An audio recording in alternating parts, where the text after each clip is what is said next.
learn about mean, variance and how to code it using Kotlin and S2.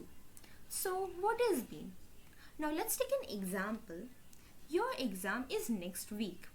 You studied for long hours in this whole 7 days.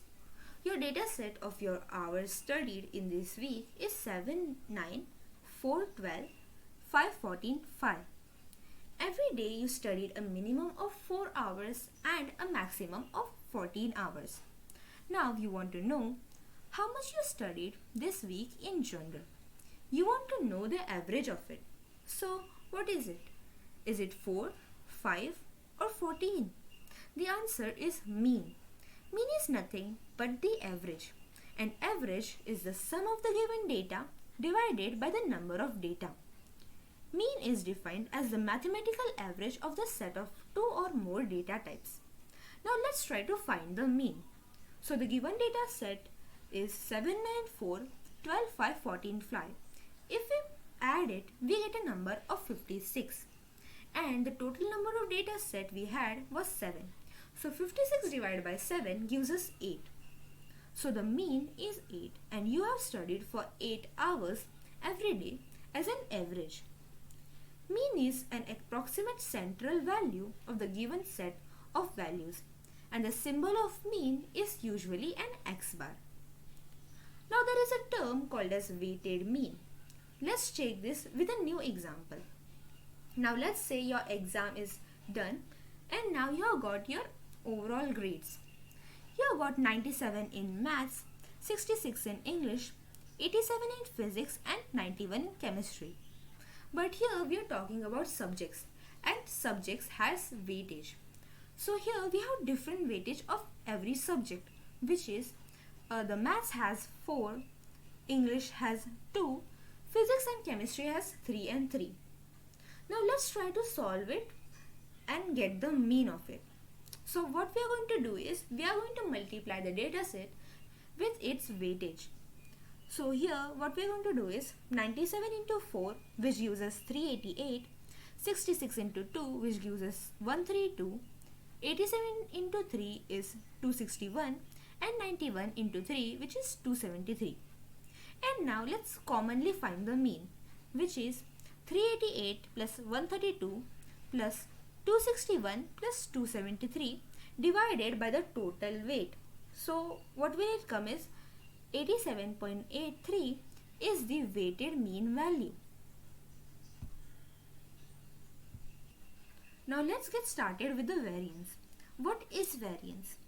It is a measurement of how far each number in a data is from the mean, average and from every other number of the set. What we are trying to say is what is the difference between this point with this point or this point or this point. So probably what we are saying is what is the difference between this and the mean value. So let's try to solve it. Here we will take the study hours data set from the previous, which is the sample data. So here we are going to find the sample variance. So what is the difference between the sample variance and population variance is that we use n to divide the sum of the data in the sample, whereas we use n-1 to divide in the population. So here we are going to use a sample variance. The first step here is we are going to find the mean, which we found out previous, which was 8. Now let's try to find the difference between all those, which is the difference between the mean and the actual data set. So 8 minus 7 is 1, 8 minus 9 is minus 1, 8 minus 4 is 4, 8 minus 12 is minus 4, 8 minus 5 is 3, 8 minus 14 is minus 6, 8 minus 5 is 3. Now step 3 is to square the numbers, which is 1, 1, 16, 16, 9, 36 and 9. And now we are going to sum all these numbers, which is going to give us 88 and divide it by the total number of data set, which was 7. So we got an answer as 12.75. So this 12.75 is the sample variance. Now you must be thinking that why did we square those numbers? We could still find a number by getting the difference between them and finding the mean. So what I'm trying to say is, we are not trying to find a difference between a mean value and a data set, but we are trying to find the actual difference between any single point. So therefore we square those numbers to get the actual dimension of it. It tells you how much the data set is splitted or far from the actual data. Now, weighted variance is as same as the weighted mean. You just have to multiply it by the weightage and solve it for variance. And at the end, divide it by the total sum of the weightage. Now let's get started with the code. So first what we are going to do is we are going to create an array of doubles in our dataset with the number 3.0, 44.0, 78.0 and 91.0. Now we are going to get the array size. And now we are going to make a variable of total and a sample mean, which is going to be a double. Now we are going to use a loop to find the sum of all the values.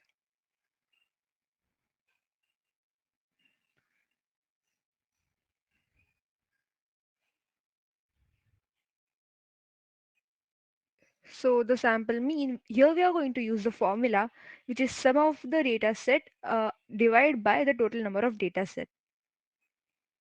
And now we are going to print it. So this is the answer. But this same thing we can do using anim libraries. So here this word mean is we are using this with the help of anim library. Wait, once again. So here we are using the mean word from the anim library, which is going to give you the answer as sample mean is 54.0, the same answer. Now let's get started with the weightage.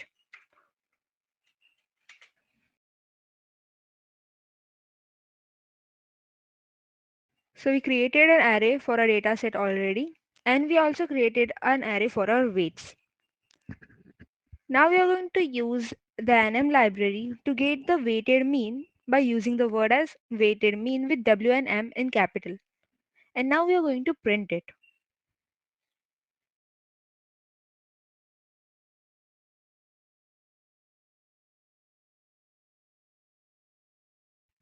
So we got our answer correct. Now let's get to the variance part of code. First we are going to create an array for our variance with the numbers of 3.0, 8.0, 21.0 and 9.0. Now we are going to get our value size. And now let's get the mean using the anim library. So yeah, we are going to make an variable as total with zero point 0.0. And now we are going to check with a variance bias, which was our sample data set, and the another unbiased, which was our population data set. We are going to keep it double for both. Now we are going to use a loop to get our total with a power of 2 as we were squaring in it.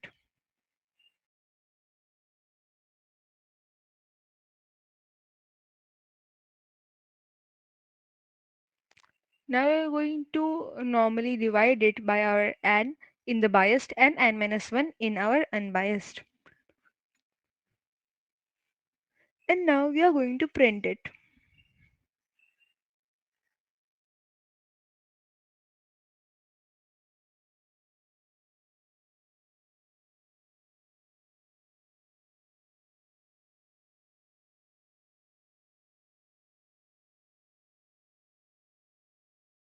Yeah, so this is our answer here.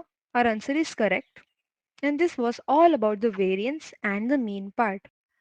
In this video, we will learn about skewness, kurtosis, and how to code it in S2 and Kotlin.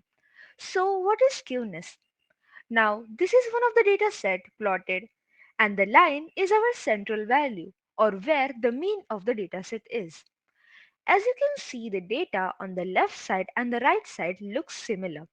This is called as zero skewness or the symmetrical skewness. Now this data shows the salary of the people ranging from 0 to 3,20,000. As you can see, many points lie at the left side of the line. More importantly, the slope is gently falling in the right. Since the slope is falling on the right side of the mean line, which is also the positive side since the axis is increasing, it is the positive skew or the right skew. We decide the type of skew based on the gentle slope. Now in this data, topper students' marks are plotted. As we can see here, the slope is gently increasing to range 80 to 90 and it got steep at 90. As the gentle slope is on the left side of the mean, which is the negative side, it is also called as the negative skew or the left skew. Skewness is nothing but the measure of the asymmetry of a distribution. Now let's get towards kurtosis. So what is kurtosis? Kurtosis measures how peak your distribution is. Here the green line is central curve. This curve is also known as Gaussian curve. Let's take it as 0. If someone gives me the value as x and says that its kurtosis is 2, we know that it is more than the green curve. If it was minus 2, we would say that it was less than the green curve. Kurtosis is a measure of the tailedness of a distribution. So let's get started with the code. So first we are going to use an array for it with some natural numbers. Then we are going to find the skewness by using the nm library and s2. And now what we're going to do is we are going to print it. So yeah, the answer is 0.32. Now let's try to get the kurtosis. We have to do the simple use nm library over here and then just print it. Yeah, so the answer is minus 1.043. So this was all about skewness and kurtosis. Thank you.